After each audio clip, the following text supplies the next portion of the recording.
सुते शुभं कुरु त्वं कल्याणम् आरोग्यं धनसम्पदा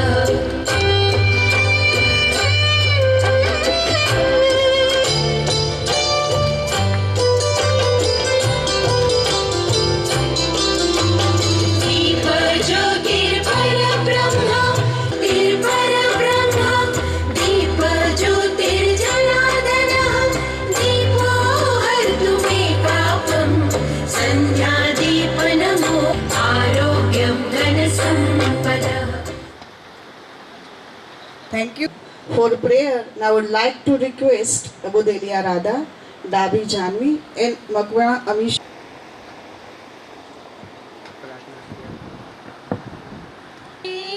विनायक सविता पावक तू ब्रह्ममसदतु यहव शक्ति तू ईशु पिता प्रभु तू रुद्र विष्णु तू राम कृष्ण तू रहीम ताओ तू वासुदेव तू विश्वरूप तू चिदानंद हरि तू अद्वितीय तू अकाल निर्भय आत्मलिंग शिव तू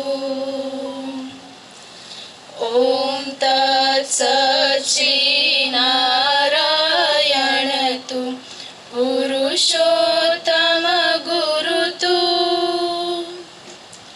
सिद्ध बुद्ध तू स्कंद विनायक सविता पावक तू। ડોક્ટર જીબી વાજા સરને વિનંતી કરીશ કે તેઓ મહેમાનશ્રીઓનું શાબ્દિક સ્વાગત અને પરિચય આપે. પરંપરા વિશે પરિસંવાદમાં આપ સૌ સમક્ષ ઉપસ્થિત થતા આનંદની લાગણી અનુભવું છું. સ્ટેજ ઉપર ઉપસ્થિત આજના સમારંભના અધ્યક્ષ અને board of management Maharaja Krishnakumarsinhji Bhavnagar university ભાવનગરના સભ્ય અને આ સમારંભના અધ્યક્ષ આદરણીય ડૉક્ટર ચાવડા સાહેબ, આજના સમારંભના ઉદ્ઘાટક અને મારા ગુરુ પરમ આદરણીય ડૉક્ટર વિનોદભાઈ જોશી સર, કવિશ્રી બોટાદકર આર્ટ્સ એન્ડ કોમર્સ કોલેજના પ્રિન્સિપાલ ડૉક્ટર મકવાણા સાહેબ, સરકારી વિનયન અને વાણિજ્ય કોલેજ ઘોઘા અધ્યાપકશ્રીઓ આદરણીય શ્રી વિશાલભાઈ બારડ સાહેબ, ઇરોસભાઈ, તેજસભાઈ અને અજમેરા સાહેબ અને સૌ અધ્યાપક ભાઈઓ બહેનો અને વિદ્યાર્થી ભાઈઓ અને બહેનો, ભારતીય જ્ઞાન પ્રણાલી એ પ્રાચીન ભારતીય પરંપરાઓ, સંસ્કૃતિ, દર્શન અને વિજ્ઞાનનો સમન્વય છે, જે માનવના સર્વાંગી વિકાસ અને વૈશ્વિક કલ્યાણ પર ભાર મૂકે છે. ભારતીય જ્ઞાન અને ખગોળશાસ્ત્ર જેવા વિવિધ ક્ષેત્રોમાં સદીઓથી ચાલતી જીવન જીવવાની પદ્ધતિ છે.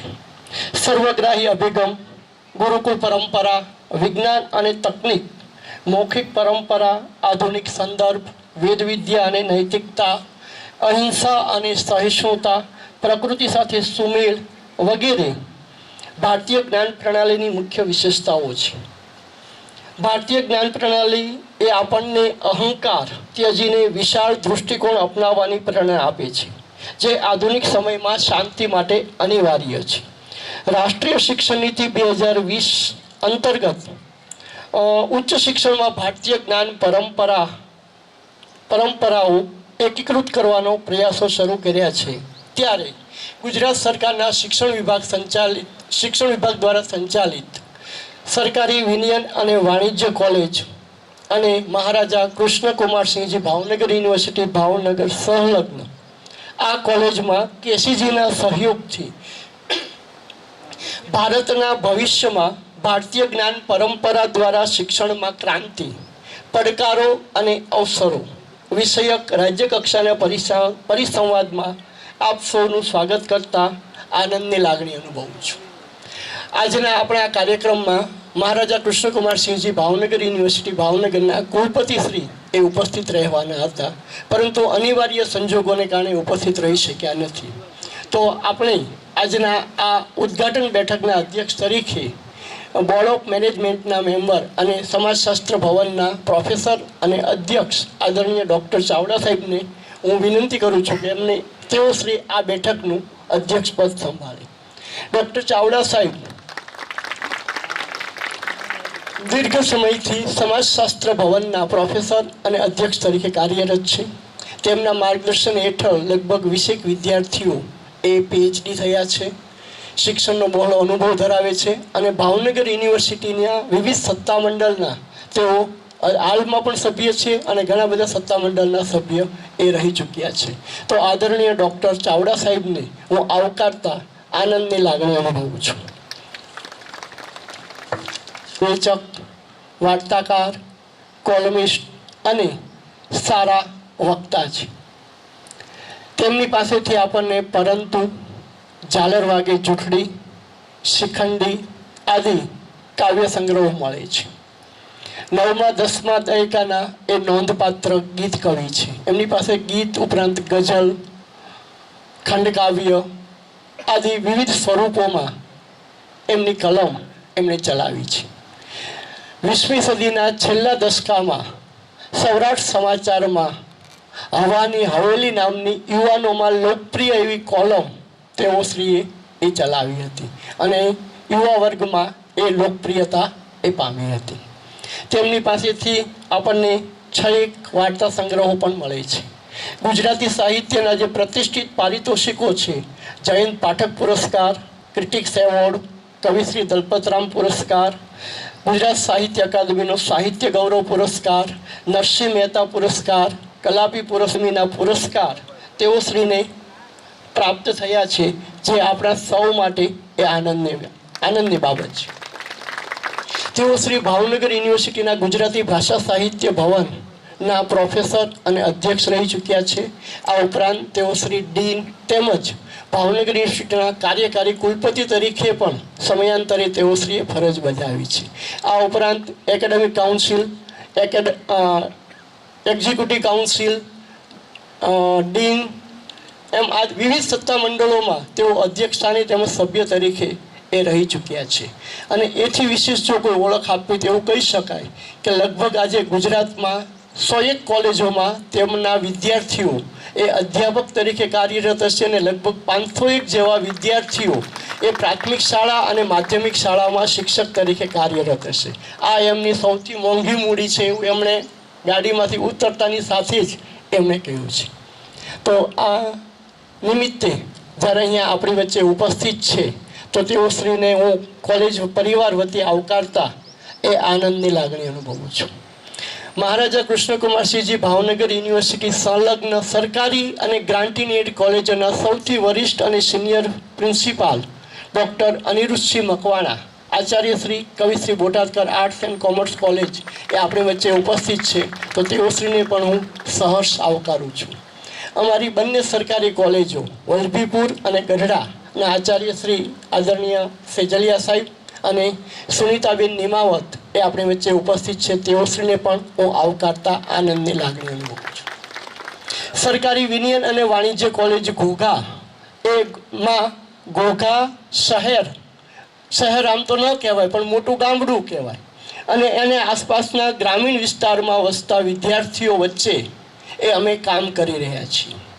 છેલ્લા એકાદ મહિનાથી આ અંતરિયાળ વિસ્તાર અને દરિયા કિનારા વિસ્તારના વિદ્યાર્થીઓ સાથે રહી અને અમે આ એક નાનકડા એવા સેમિનારનું આયોજન કર્યું છે. અમારી પાસે અમારું પોતાનું કહી શકાય એવું બિલ્ડિંગ પણ એ નથી, તો એટલી અગવડતાઓ વચ્ચે અમે આ એક નાનકડા એવા સેમિનારનું આયોજન કર્યું છે. તેમાં મારી કોલેજના સૌ અધ્યાપક મિત્રો ડૉક્ટર અનિરુદ્ધસિંહ ગોહિલ, દેવજીભાઈ મારુલ, ભરતભાઈ મકવાણા, સુરેશભાઈ બારૈયા, વિષ્ણુભાઈ જોગરાણા, હિતેશભાઈ ડાંગર, રાધિકાબેન, નમિતાબેન, તેજલબેન, રસીલાબેન, અમારા વહીવટી કર્મચારી દીપકભાઈ, વહીવટી કર્મચારી આસિફભાઈ, ધાર્મિકભાઈ, અમારા સ્ટાફના સૌ આઉટસોર્સના મિત્રો, મુલાકાતી વ્યાખ્યાતાઓ સૌના સહિયારા પુરુષાર્થથી આ આયોજન નામે આ ઉદ્ઘાટન સત્ર સુધી પહોંચ્યા છીએ.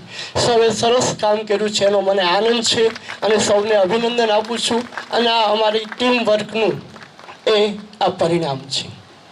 અહીંયા એડવાઇઝરી કમિટીના સૌ સભ્યશ્રીઓ, આપની પ્રથમ બેઠકના વક્તા શ્રી આદરણીય વિશાલભાઈ ભાદાણી સર, પ્રો-વીસી લોકભારતી સંસ્થા યુનિવર્સિટી, આદરણીય ડૉક્ટર બારડ સાહેબ, પ્રોફેસર અને અધ્યક્ષ અંગ્રેજી ભવન Bhavnagar university Bhavnagar, doctor Eros વાજા, રાજકોટની માતુશ્રી વીરબાઈમાં મહિલા કોલેજમાં અંગ્રેજીના એસોસિએટ પ્રોફેસર અને એક બહુ સારા વક્તા છે, તો તેઓશ્રી પણ આપણી વચ્ચે ઉપસ્થિત છે.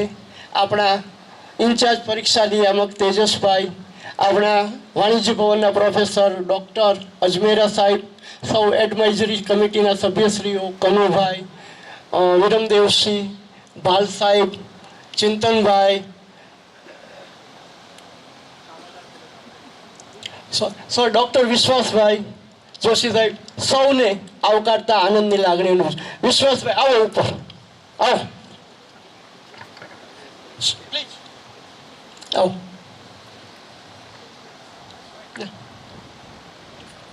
શ્રદ્ધા અને પૂર્ણ વિશ્વાસ છે.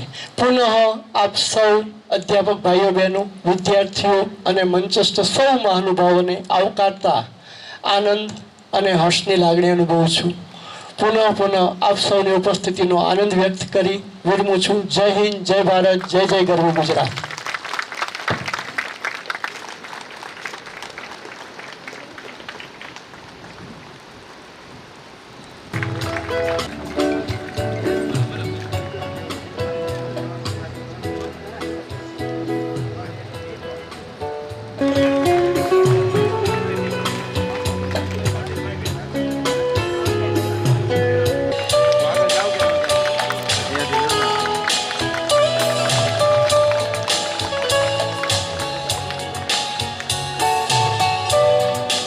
થેન્ક યુ ગોવિંદ સાહેબ.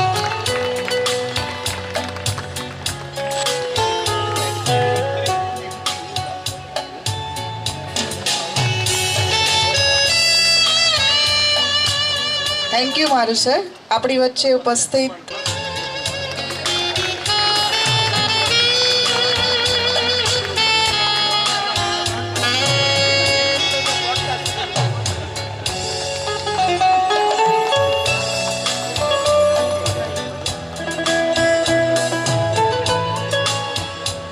Thank you નમિતાબેન.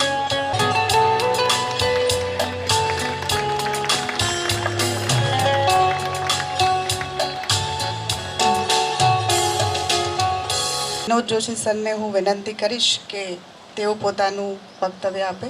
વિનોદ સર. વચ્ચે તમારા સૌના ધબકાર, આખું વાતાવરણ બહુ જ પ્રસન્ન એવું દિશે છે.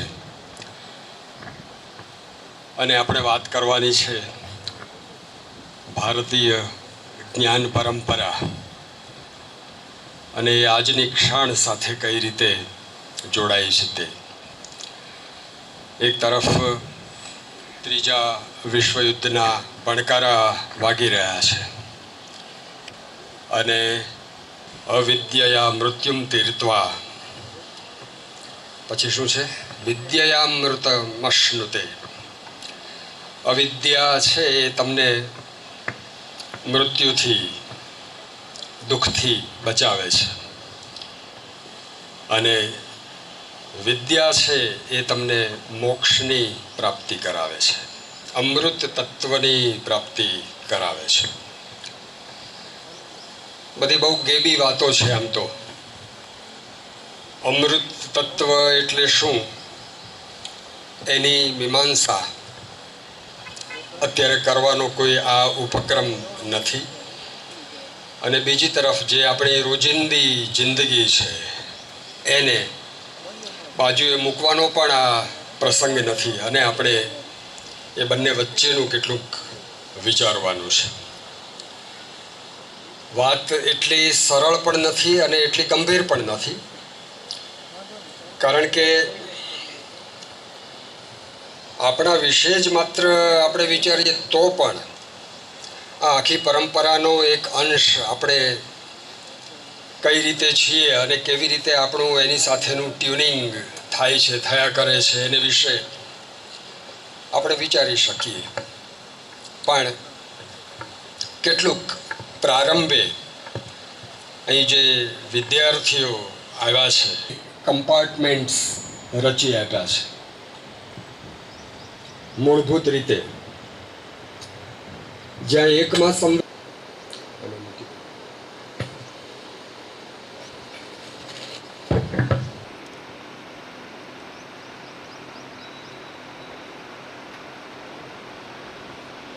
છે એવું એક જગત, આ એક. બીજું જે છે તે સંવેદન ભાષા વગર અનુભવાય છે, નિરાલંબ છે, પણ વિચાર ભાષાનો ટેકો માગે છે. આ એવો ટેકો છે જે બહારથી મળેલો. પરંપરા વિશે અને એના વિસ્તરણ વિશે આપણે કેટલાક નિરીક્ષણો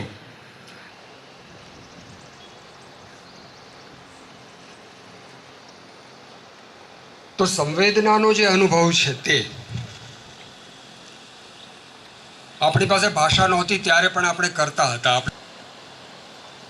જીવવા માટે, જન્મ આપવા માટે અને આ જગત પરનું જે પ્રકૃતિએ આપણને આપ્યું છે એની સાથે અનુસંધાન રચવા માટે. આ આપણી મૂળભૂતતા છે, આ આપણી મૂળભૂતતા. હવે એમાંથી આપણે બહાર નીકળી ગયા છીએ અત્યારે, એટલે આપણે જે વિચારી રહ્યા છીએ એ ગઢની બહાર ઊભા રહીને વિચારીએ છીએ કે ગઢમાં શું છે. આ એક પ્રકારની વિડંબના છે. તમે બહાર છો અને તમારા ઘર વિશે વિચારી રહ્યા છો, તો આ છે શું?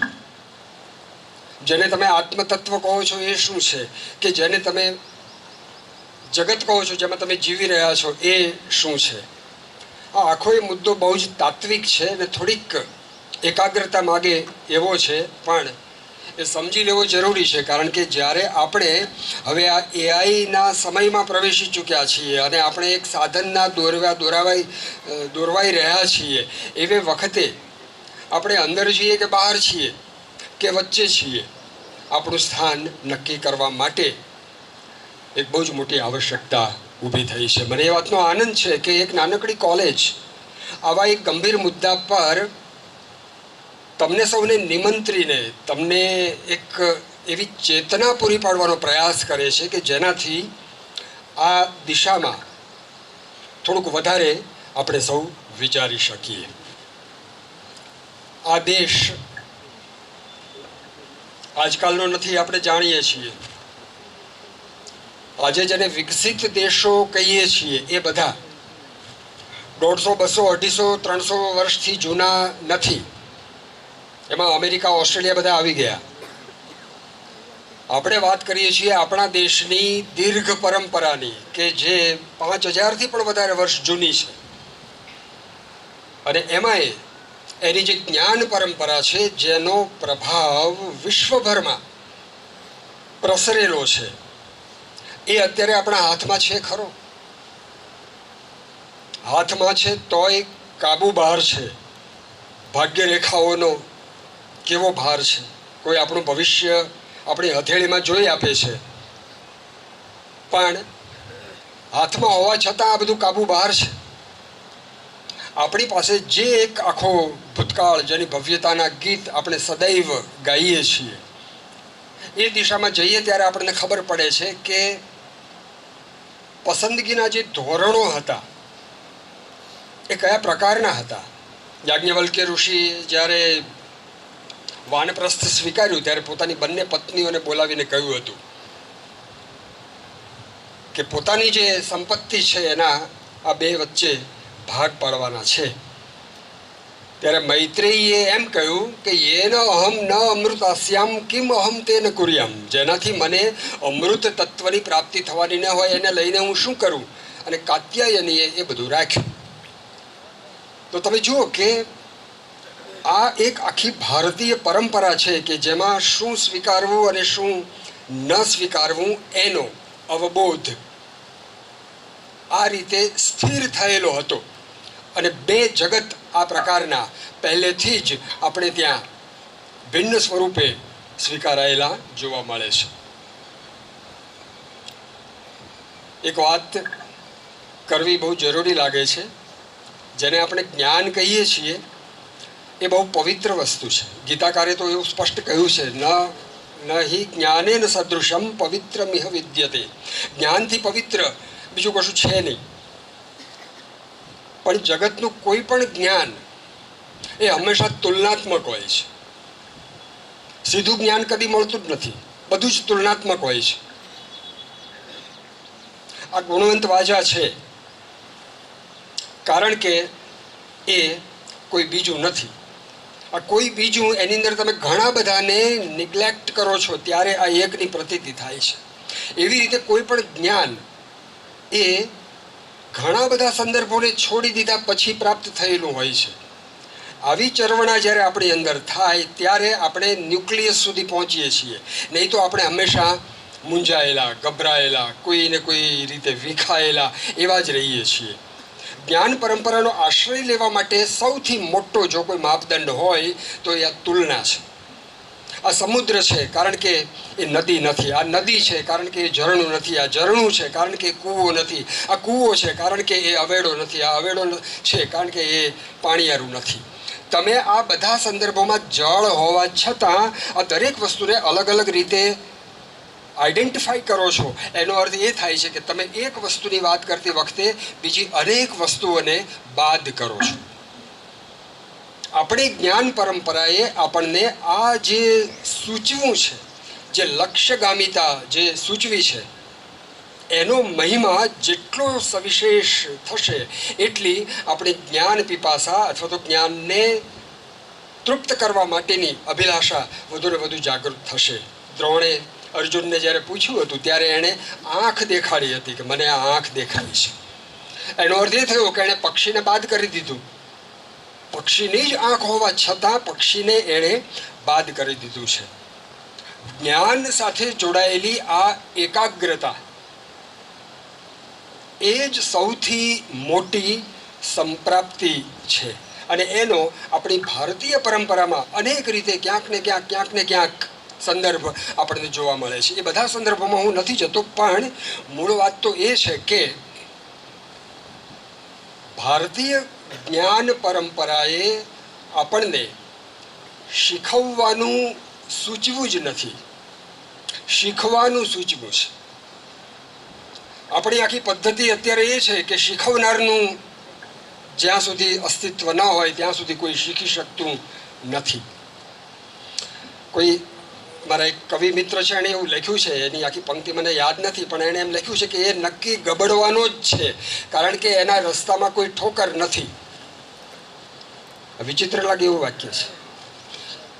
એ નક્કી ગબડવાનો જ છે કારણ કે એના માર્ગમાં કોઈ ઠોકર નથી. જો ઠોકર હશે તો જ એને ખબર પડશે કે ગબડવું એટલે શું. ત્યાં સુધી એને ગબડવાની ખબર નહીં પડે. એટલે સીધા રસ્તે ચાલનારો જે હશે એને ગબડી જવાનું. તબીબી વિજ્ઞાનમાં જે કાર્ડિયોગ્રામ આવે છે એ વાંકો ચૂકો જ હોય. એ જો સીધો થઈ જાય તો માણસ મરી જાય છે. તો વાત એ છે કે શીખવવું એ તો શીખનારે માગેલી એક સાહેબી છે, એણે માગેલું એક વૈભવ છે, એણે ઊભી કરેલી એક અનુકૂળતા છે. ગુરુપદ આપનાર જે છે એ તો શિષ્ય છે. ગુરુપદ એ સ્થાપના નથી, પોતે કરી દીધેલી સ્થાપના નથી. હવે આજે આખો સમય બદલાઈ ગયો છે. આજે ગુરુ નોકરિયાત છે, ગુરુ ભણાવી રહ્યો છે. શિષ્યને ભણવું હોય તો ભણે, નહીં તો ન પણ ભણે. આ બધા જે અત્યારે સંયોગો છે એની સાથે આપણે આ પરંપરાને જો વિચારીએ તો આપણને ખ્યાલ આવે છે. ગુરોસ્તુ મૌનમ વ્યાખ્યાનમ, આ દક્ષિણામૂર્તિ સૂત્રનું આ સૂત્ર છે. ગુરુ મૌન બેઠા છે, કંઈ ભણાવતા જ નથી. આજે એવું થઈ શકે? મૌન બેઠા જ આવીને બેઠા જ રહે છે, અમને તો કંઈ ભણાવતા જ નથી.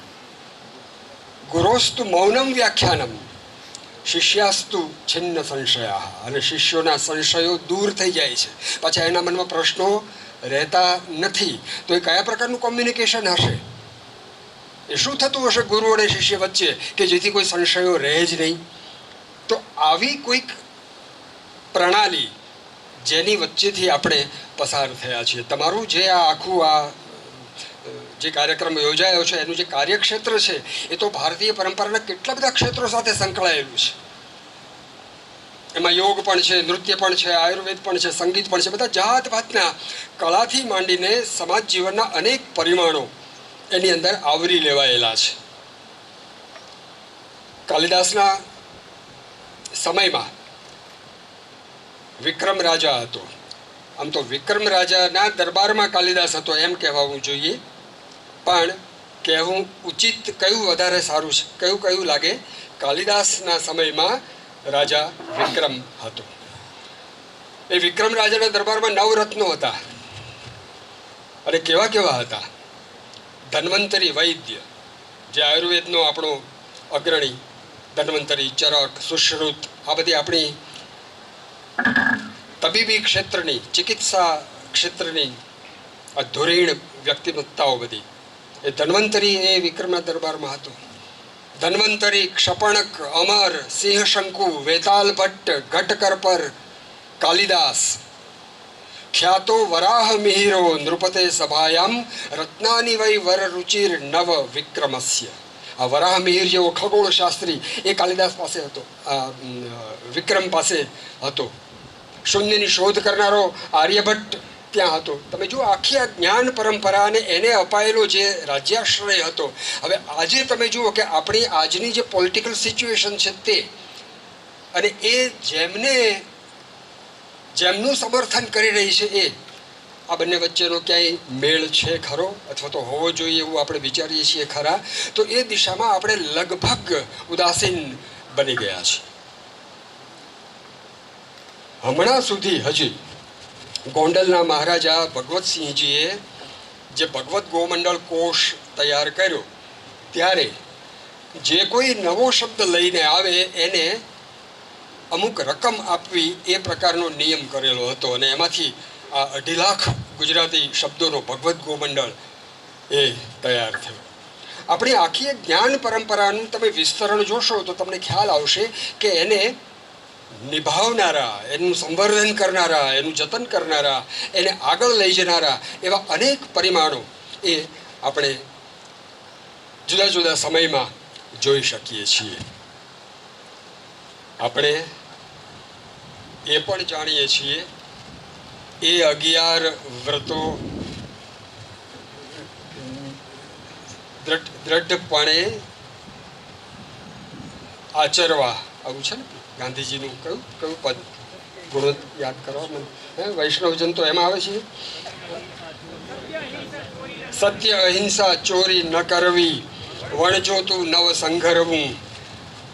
તો આ આચાર સંહિતા તમે જુઓ કે આ એ 11 મહાવ્રત સમજી નમ્રપણે દ્રઢ આચરવા. જો આ નમ્રપણે દ્રઢ આચરવા, આટલામાં જ એટલી બધી વાત કહેવાઈ ગઈ છે કે એક તો નમ્રતા જોઈએ આ આચરતી વખતે, અને દ્રઢતાપૂર્વક એને છોડવાના નથી, એવી રીતે એને આચરવાના છે. તો આવું જે આપણી પરંપરાએ આપણને શીખવું છે એની સામેનું આપણું એક આખું ગાણિતિક વર્તમાન શિક્ષણ જગત કે જેની અંદર ભણાવવાની ક્રિયા જે આદાન પ્રદાન રૂપે ચાલી રહી છે, એને સત્વશીલ કેમ બનાવી શકાય, એનામાં અજવાળું કેવી રીતે લાવી શકાય, એને કેમ યોગ્ય રીતે એના પ્રકાશમાં મૂકી શકાય, એ વિચારવા માટેનો આ ઉદ્યમ છે એમ હું માનું છું. એક ભારતીય તરીકે આપણે જાણીએ છીએ કે આપણો દેશ બહુ જ વિશિષ્ટ છે. કેટલી બધી ભાષાઓ, કેટલા બધા ધર્મો. તમારી પાછલી શેરીમાં જ તમારાથી જુદા પ્રકારના લોકો, જુદું વિચારનારા, જુદું બોલનારા એવા લોકો વસે છે અને તમારો એની સાથે એક અનુબંધ છે. તમે રોજ સવારે શાકવાળાની લારી આવે ને એની સાથે જે રીતે વાત કરો છો એના કરતાં તમે કોલેજે જાઓ ત્યારે પ્રોફેસર સાથે જુદી રીતે વાત કરો છો. પાછા ઘરમાં જાઓ છો ત્યારે તમે આખા દિવસની વાત કરો, ભૂમિકા આપો ત્યારે પાછા જુદી રીતે વાત કરો છો. એક માણસ 100 વર્ષ જીવતો હોય એમ આપણે માનતા હોઈએ, પણ એ પોતાનામાં હજારો વર્ષ જીવે છે. એક માણસ જીવે ત્યાં સુધીમાં 1000 માણસોને મળતો હોય એવું નથી, એ કરોડો માણસોને મળતો હોય છે. અત્યારે પણ અહીં બેઠા બેઠા તમારા ઘરમાં જે કોઈ છે એ બધાને મળીને તમે પાછા આવી જઈ શકો અહીંયા, અને તમે અહીંયા જ બેઠા હો. આ જે આપણી એક મનની સ્થિતિ છે એને તમે જ્ઞાનના પ્રદેશમાં કઈ રીતે વાળી શકો, આ બીજી વાત. હવે ત્રીજી વાત, આપણે પ્રારંભે જે કહ્યું કે એક બાજુ છે ભાવ જગત અને બીજું છે વિચાર જગત. આ વિચાર જગત જે છે તે તમે કેળવી શકો છો. તમારે જે વિચારવું હોય એ વિચારી શકો, ન વિચારવું હોય એને તમે તમારા વિચાર ક્ષેત્રમાંથી બાદ કરી શકો. તમને સ્મૃતિ મળી છે, સ્મૃતિ, એવી સ્મૃતિ કે જે તમારી શક્તિ હોય ત્યાં સુધી તમે તમારા વશમાં એને પાછા લાવી શકો અને એને વિશે વિચારી શકો. તમે ભૂલમાં કોઈ વસ્તુ ખાઈ ગયા અને જાણવા મળ્યું કે આ ખવાય નહીં, તો એ વસ્તુને તમે સ્મૃતિમાં લાવીને બીજી વાર ફરી પાછા એ ખાશો નહીં. તમે જીવનને જે રીતે ઘાટ આપી રહ્યા છો એમાં આ સ્મૃતિનો બહુ મોટો ફાળો છે, અને એટલે એ દિશાને વધુને વધુ સક્રિય બનાવવા માટે આપણે પ્રયત્નશીલ રહીશું. બીજું જે છે તે કલ્પના શક્તિ. આ કલ્પના જે છે ને એ બિલકુલ આપણા હાથની વસ્તુ છે, અને એમાં આપણે જેટલું વિસ્તરણ કરશું એટલી આપણી માનસિક અને ચૈતસિક આપણી એ દિશાઓ ખુલશે, વિકસશે. તમે જોશો કે કુંભક રાક્ષસની વાત આપણા શાસ્ત્રો જે કરે છે, આપણા મહાકાવ્યો જે કરે છે, કુંભમાંથી રાક્ષસ ઉત્પન્ન થયો. હવે આ તો આમ આપણે માની ના શકીએ એવું છે, પણ વિજ્ઞાન એ દિશામાં ગયું, જો એ પણ કલ્પનાથી જ ગયું, અને ટેસ્ટ ટ્યુબ બેબી સુધી આપણી એ વાત ગઈ. પુષ્પક વિમાનની વાત આપણે રામાયણમાં વાંચી હોય, પણ આપણે સાચા વિમાનો સુધી પહોંચી શક્યા. જે જ્ઞાનમાં અત્યારે આપણે જીવી રહ્યા છીએ અથવા સપડાયા છીએ, એ જ્ઞાન આ રીતે જો જોઈએ તો આપણે કલ્પનાથી જ ઊભું કરેલું છે. જે કલ્પનાથી આપણા ઋષિ મુનિઓએ બધી વાતો કરી છે, એમણે જે વાતો કરી છે એ એમના આત્મજ્ઞાનથી કરી છે, એમની પોતાની સૂઝથી કરી છે, અને એમની વાતની જે વાત કરી એની પાછળ એના અર્થો આવ્યા છે. ભવભૂતિએ કહ્યું છે કે ઋષિણામ પુનરાધ્યાનામ વાચમ અર્થોનું ધાવતી. એ જે બોલ્યા એની પાછળ બધું થતું ગયું, એના અર્થો એની પાછળ આવતા ગયા. તો વાત એ છે કે આપણે જે સમયમાં જીવી રહ્યા છીએ એમાં આપણે ભલે ને અર્થોની પાછળ જવું પડે, આપણે જઈએ, આપણને ખબર પડે છે કે પંખી ઉડી શકે છે તો માણસ કેમ ઉડી નથી શકતો. હવે જો આ તુલના આવી, હમણાં જે મેં કહ્યું હતું એ બધું હવે આમાં આપણે ધીરે ધીરે લાગુ પાડતા જઈએ એટલે તરત ખ્યાલ આવશે કે આ જે કરી શકે છે એ હું ન કરી શકું, એનો અર્થ એ કે કદાચ હું કરી શકું, એનો અર્થ એ કે કદાચ હું ન કરી શકું, એનો અર્થ એ કે કરવાનો પ્રયત્ન પણ હું કરી શકું, અને એનો અર્થ એ કે હું નિષ્ફળ પણ જઈ શકું અને હું સફળ પણ જઈ શકું. આ આખી દિશામાં પ્રેરણારૂ જે તત્વ છે એ આપણો વિચાર છે, જે ભાવ જગતથી બિલકુલ અલિપ્ત છે. આપણે જે વિચારીએ છીએ એ ભાવોનું ભાષામાં થતું ટ્રાન્સફોર્મેશન છે, જે બાળક નથી કરી શકતું. બાળક જે અનુભવે એનું ભાષામાં રૂપાંતર નથી કરી શકતું જ્યાં સુધી એને ભાષા ન આવડતી હોય ત્યાં સુધી. જેવી ભાષા આવડવા માંડે કે તરત જ એ પાણીને ભૂ કહેવા માંડે છે, કારણ કે એને ભૂ નામનો શબ્દ આવડી ગયો. એટલે આપણે જ્યારે આ બધું જોઈએ છીએ ત્યારે એને વિશે જે કંઈ કહેવા લાગીએ છીએ એ બધું ભાષામાં કહીએ છીએ. આ ભાષા જે છે તે પણ બહુ સાંકડો વિસ્તાર છે, બહુ સાંકડો વિસ્તાર છે. દુનિયામાં અનેક ભાષાઓ છે અને બધી જ ભાષાઓ પોતપોતાની રીતે જ્ઞાનના ક્ષેત્રમાં મથી રહી હોય અને સત્યોને પામવા માટે એનું ડ્રિલિંગ એ ચાલ્યા કરતું હોય. પણ આપણી ભાષા, મારી ભાષા એવી રીતે જ્યારે વિચારીએ ત્યારે એ હંમેશા પરાવલંબી હશે. હું અત્યારે બોલી રહ્યો છું તો હું પરાવલંબી રીતે બોલી રહ્યો છું, કારણ કે હું એ શબ્દો બોલું છું કે જે તમે સમજો છો. તો તમારા આલંબન વગર હું આ ભાષામાં બોલી ન શકું. તો આનો અર્થ એ થયો કે ભાષા દ્વારા જે કંઈ મેળવાયેલું જ્ઞાન છે એ વ્યાપક નથી, એ અખિલ નથી, એ ખંડિત છે અથવા તો પાર્શિયલ છે. કારણ કે જો તમે સમજતા હશો તો જ તમે સમજી શકશો, અને જો તમે સમજતા હો એ ભાષા મારી પાસે હશે તો જ તમે સમજી શકશો. આ બધું બહુ જ વિચારવા જેવું છે. આપણે ત્યાં આયુર્વેદના ગ્રંથોએ એમ કહી દીધું, યસ્ય ગૃહે નાસ્તિ માતા તસ્ય માતા હરિતકી. જેના ઘરમાં માં ન હોય એની માં હરડે છે. હવે માનું મૂલ્ય એની સાથે જોડતા જોડતા એણે હરડેનું મૂલ્ય આવી રીતના સમજાવ્યું. હવે જો આખી જ્ઞાન પરંપરા જે છે એ એક વસ્તુનો બોધ નથી આપતી. આજે તમે દવા લેવા જશો તો એના ઉપર એના ઇન્ગ્રેડિયન્ટ્સ લખ્યા હશે કે આટલું પેરાસિટામોલ ને આટલું આ આઈબ્યુપ્રોફિન ને આટલું આ ને તે ને એવું બધું. એમાં કોઈ ફેરફાર નહીં હોય, પણ એમાં કોઈ લાગણીનું કે ભાવનાનું કોઈ બિંદુ તમને જોવા નહીં મળે. હવે જો તમે આ આપણા શાસ્ત્રોમાં છે, યસ્ય ગૃહે નાસ્તિ માતા, જેના ઘરે માં નથી એની માં હરડે છે. એટલે હરડે લેવાથી માં જેટલી આપણને મદદ કરતી હોય એટલી મદદ આરોગ્ય માટે મળી શકે. તો આ ભાવ જગત સાથે એનું અનુસંધાન આપણને દેખાય. આર્દ્ર પાદસ્તુ ભુંજેત નાર્દ્ર પાદસ્તુ સંવિષેત. ભીના પગે આર્દ્ર પાદસ્તુ ભુંજેત, ભીના પગે જમવું પણ ભીના પગે સૂવું નહીં. આ આયુર્વેદનું સૂત્ર છે. પછી એમાં લખ્યું છે કે આર્દ્ર પાદસ્તુ ભુંજાનો દીર્ઘમ આયુર્વાપ્નુયાત. જે ભીના પગે જમે છે એ લાંબુ આયુષ્ય પ્રાપ્ત કરે છે. હવે તમે જુઓ કે એણે સીધો આપણી સાથે એનો સંદર્ભ જોડી દીધો કે લાંબુ જીવવું હોય તો ભીના પગે જમવું. હવે એના જે કોઈ ચિકિત્સાની દૃષ્ટિએ કે આરોગ્યની દૃષ્ટિએ જે કોઈ એના ગુણધર્મો હોય, પણ એ કહેવાની જે પદ્ધતિ હતી, જે રીત હતી, એ બિલકુલ આપણી સાથે જોડાયેલી હતી. હવે આજે આપણે વસ્તુમાં આવી ગયા છીએ.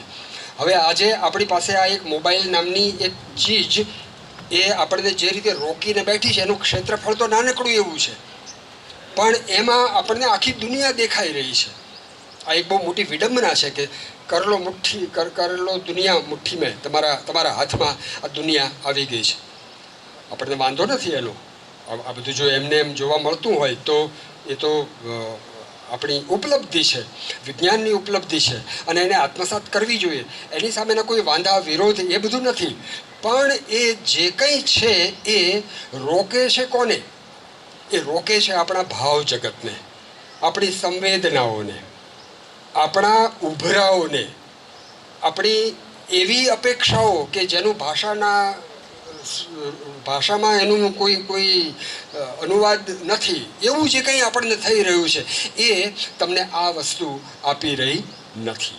કોઈને જોવાથી તમને થતી પ્રતીતિ, એક ફૂલ તોડવાથી તમને લાગતો આંચકો, કે કોઈ એક વૃક્ષ કપાઈ જવાથી તમને થતી વેદના, આ તમને મોબાઈલમાં જે ચિત્ર મુકાયું છે એ નથી આપતું. તમારી ભાવનાઓને, તમારી અંદર રહેલું જે આખું આ ઉર્મી તત્વ છે એને મેં પ્રારંભે જ કહ્યું કે કોઈ આલંબનની જરૂર નથી. એ અખિલ છે અને એ તમારું જ છે, એ પોતાનું જ છે. અને હજી એક શબ્દ ઉમેરીને કહું તો એ સૌનું છે. સૌમાં આ વસ્તુ છે. દિલીપભાઈ બારડ અહીં બેઠા છે, અંગ્રેજી ભવનના વડા. હું અંગ્રેજી ડિપાર્ટમેન્ટમાં ઇન્ડિયન પોએટિક્સ શીખવવા જાઉં છું. ત્યારે હું વિદ્યાર્થીઓને એ કહું કે ટી.એસ. એલિયટ ભલે આપણા દેશનો નથી, કે ભરત મુનિ કે આનંદવર્ધન ભલે આપણા દેશના છે. આમ ક્ષેત્ર વિભાજન તમે આ લોકોનું કરી શકો, એમણે આપેલા જ્ઞાનનું તમે કરી શકો, પણ આપણી અંદર રહેલું જે ભાવ છે, એના જે પરિણામો છે, એનું તમે વિભાજન ન કરી શકો. તમને આવે એવા જ આંસુ એ જાપાનમાં બેઠેલા માણસને આવે, તમને આવે એવું જ સ્મિત એ અમેરિકામાં બેઠેલા માણસને આવે. આ ભાવ જગત જે છે એ અખિલ છે, યુનિવર્સલ છે.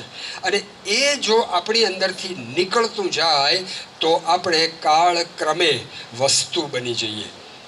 જર્મન ફિલોસોફર કાન્ટ એવું કહે છે કે આપણે વસ્તુને જોઈએ કે તરત જ એમાં ગ્રસાઈ જઈએ છીએ, એ આપણને ખેંચી લે છે. એટલે એની વસ્તુતા આપણે સમજતા નથી. આપણે પહોંચવું હોય છે વસ્તુતા સુધી. એટલે કે માણસને જોઈએ ત્યારે એનો દેખાવ જોઈએ, એની ફેશન જોઈએ, એની સ્ટાઇલ જોઈએ. એટલે એની માણસાઈ સુધી આપણે પહોંચી શકતા નથી. આ વસ્તુ લાકડાની બનેલી છે અને અમુક માપ છે, અમુક ઊંચાઈ છે, પહોળાઈ છે, ઊંડાઈ છે, આ બધું છે. આ બધું હું જોઈ શકું, પણ આમાં રહેલું એક વૃક્ષ હું જોઈ શકતો નથી. આનો અર્થ એ થયો કે મારા ભાવ જગત સાથેનો આનો છેડો કપાઈ ગયો છે. આપણી ભારતીય પરંપરા એ હંમેશા આ ભાવ જગત સાથે આપણને જોડી રાખતી પરંપરા છે. અને એટલે આપણા યુદ્ધો હોય એવે વખતે પણ યુદ્ધ કરનારને અસમંજસ થાય છે કે મારે લડવું જોઈએ કે ન લડવું જોઈએ, આ બધાની સામે હું હથિયાર ઉપાડું કે ન ઉપાડું. આ ભાવ જગત એમનું યુદ્ધના મેદાનમાં પણ આટલું સક્રિય બને છે. હવે આજે અમેરિકામાં બેઠા બેઠા મિસાઇલ છોડીને ઈરાનને તમે પરેશાન કરી શકો છો. તમારે સામસામે આવવાની જરૂર પણ નથી. તો એ સમયમાં જ્યારે આપણે જીવી રહ્યા છીએ ત્યારે આ ભાવ જગતને અક્ષત રાખવા માટે, એને અખંડિત રાખવામાં શું મહત્વનું છે એ જ્યાં સુધી આપણું શિક્ષણ આપણને નહીં આપે અથવા આપણે એ શીખવા માટે જ્યાં સુધી તત્પર નહીં થઈએ ત્યાં સુધી આપણે વસ્તુ બનવાની દિશામાં જતા હોઈશું એમ આપણે સમજી લેવું. ઈશ્વરે આપણને માણસ બનાવ્યા છે. આપણે જન્મ્યા ને તરત આપણી રીતે આપણે શ્વાસ લીધો છે. આ શ્વાસ લઈને આપણે અંધારા અજવાળાનો અનુભવ કર્યો છે. આપણે માનો સ્પર્શ અનુભવ્યો છે. આપણને કોઈ બીજા તેડે અને આપણે રડવા લાગતા હતા, પણ મા તેડે એટલે આપણે છાના રહી જતા હતા. આ ભાવ જગતનું જે પ્રાથમિક સ્વરૂપ છે એની પ્રતીતિ આપણને મૃત્યુ પર્યંત રહેવી જોઈએ. મેં ક્યાંક વાત કરી હતી કે આજે શબરી નથી, રામની પ્રતીક્ષા કરતી શબરી આજે નથી, પણ પ્રતીક્ષા છે. આ ભાવ છે. આ ભાવ જગત જ્યાં સુધી આપણી અંદર આપણે સમજીએ એ રીતે આપણે સાચવી રાખ્યું હશે ત્યાં સુધી આપણને કોઈ મુશ્કેલી પડનાર નથી. પણ એના પરના જે આવરણો છે એને ક્રમશઃ આપણે જેમ જેમ ઓછા કરતા જઈએ એમ એમ જ આ બધું આપણને સમજાય. એક દાખલો માત્ર આપું અને પછી મારી વાતને હું પૂરી કરવા તરફ લઈ જાઉં. આપણને કાંટો વાગે તો વેદના થાય, બીજાને કોઈને કાંટો વાગે તો એ વેદના બીજાને થાય. પણ આપણને કાંટો વાગ્યો હતો એની સાથે આપણે એને સરખાવીએ છીએ અને એટલે મને દુઃખ થયું હતું એવું દુઃખ એને પણ થયું હશે એવું આપણે વિચારીએ છીએ.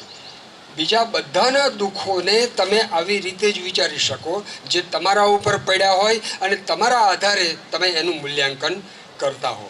નહીંતર તમને કાંટો વાગ્યો જ ન હોય તો કાંટો વાગવાની પીડા શી છે એની ખબર પડે નહીં. ધારણાઓનું જે જગત છે એ જ્ઞાનની દિશામાં એક અંધકારનો માર્ગ લઈને જઈ રહ્યું હોય છે. ધારણાઓ અંગ્રેજીમાં શું ને કહીએ, હાઇપોથિસિસ કહીએ છીએ ને, હાઇપોથિસિસ. વિજ્ઞાનમાં એવું છે કે પહેલાં તમારે હાઇપોથિસિસ નક્કી કરવાની અને પછી એને સાબિત કરવા મથવાનું. ભૂમિતિમાં પ્રમેય આવતા હોય છે ને, પહેલાં પ્રતિજ્ઞા નક્કી કરવાની અને પછી એને સાબિત કરવાના.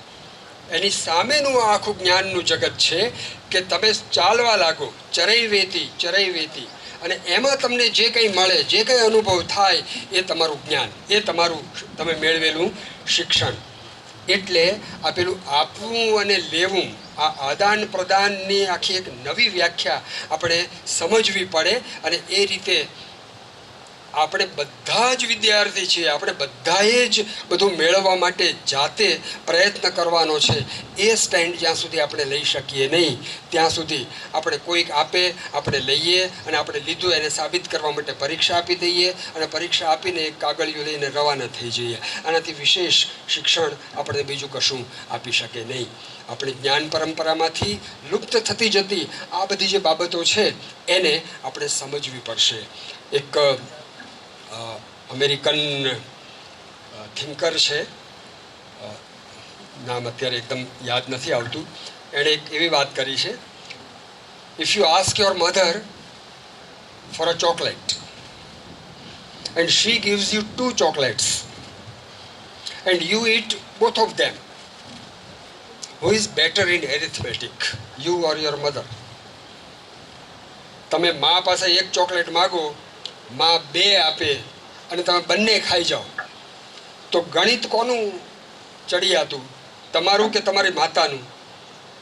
હવે તમે એક માગો છો પણ એ એક માગતી વખતે તમારી ઈચ્છા શું છે? 2 મળે તો વધારે સારું. અને મા 2 આપે છે, હવે માને એમ થાય છે કે આ છોકરાને એક શું કામ આપવી, 2 આપો ને. જો આ ભાવ જગત.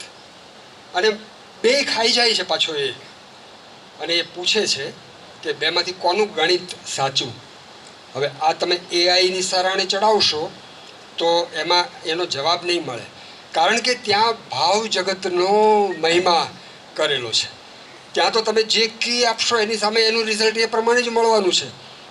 તમે જે સ્વિચ દાબો છો એ સ્વિચ શા માટે દાબો છો એની તમને ખબર છે, અને એટલે એના પરિણામની પણ ખબર છે. જ્યાં સુધી આપણે આ કાર્યકારણ, આ કોઝ એન્ડ ઇફેક્ટ એ સેવતા રહીશું ત્યાં સુધી આપણે આ ગણિતમાંથી બહાર નહીં નીકળી શકીએ. તપસ્વીઓ, મુનિઓ, ઋષિઓ એ બધા સંદર્ભો છોડીને બહાર જતા રહેતા હતા.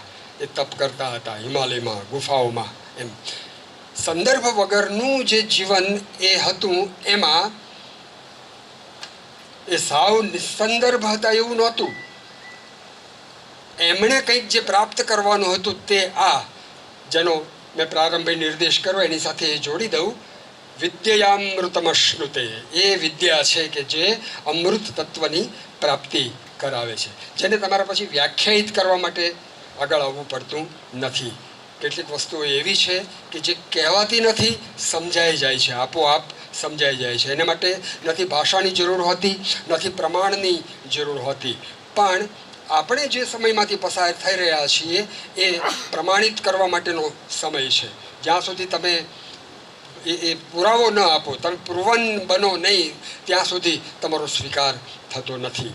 એક બાજુ આ આખું એક બદલાઈ ગયેલું વિશ્વ છે અને એક તરફ આપણી એ પેલી પરંપરા છે. આપણે એક ભારતીય તરીકે જ્યાં સુધી આપણી પરંપરાને સમજી નહીં શકીએ ત્યાં સુધી આપણે નહીં તો આધુનિક બની શકીએ, નહીં તો અનુઆધુનિક બની શકીએ, નહીં તો આપણે જે દિશામાં જવા માગીએ છીએ એવા થઈ શકીએ. એલિયટે એવું કહ્યું છે, એનો બહુ સરસ એસે છે, tradition and individual talent.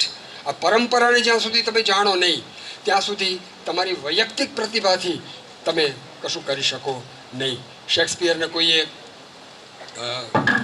Bernard શોને કોઈએ પૂછ્યું કે તમે મોટા નાટ્યકાર કે શેક્સપિયર? તો બર્નાર્ડ શો કહે કે હું મોટો નાટ્યકાર. એટલે પૂછનારને એમ થયું કે આ કેવી બડાઈ મારે છે.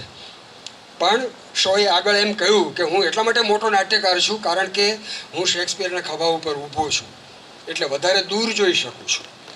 તો આપણી પરંપરાને જો આપણે છાંડી દઈશું તો આપણે વધારે દૂર નહીં જોઈ શકીએ, આપણે સપાટી ઉપર આવી જઈશું. અને એ સપાટી એ પેલી દુર્યોધનને જે બ્રહ્મમાં મૂકનારી હતી, જળ અને સ્થળનો ભેદ એ નહોતો કરી શક્યો અને પછી પડી ગયો હતો, એ દિશાએ પણ કદાચ આપણને લઈ જાય. આપણે સૌ આપણી જ્ઞાન પરંપરાને કિંચિત સમજીને એ પ્રમાણે જો આપણા હવેના સમયને અપનાવશું અને એની સાથે આપણું જોડાણ કરશું તો મને એમ લાગે છે કે આપણે આ જળ સ્થળનો વિવેક કરી શકશું અને એ રીતે અહીંથી આગળ જવાય છે અને અહીંથી નથી જવાતું એવી સમજ મેળવી શકશું.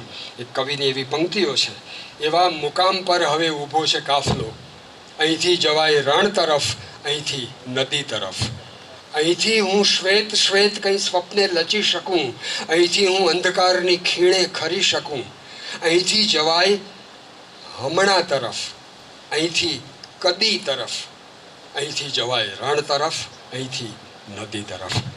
આપણે પસંદ કરીએ આપણો રસ્તો. Thank you.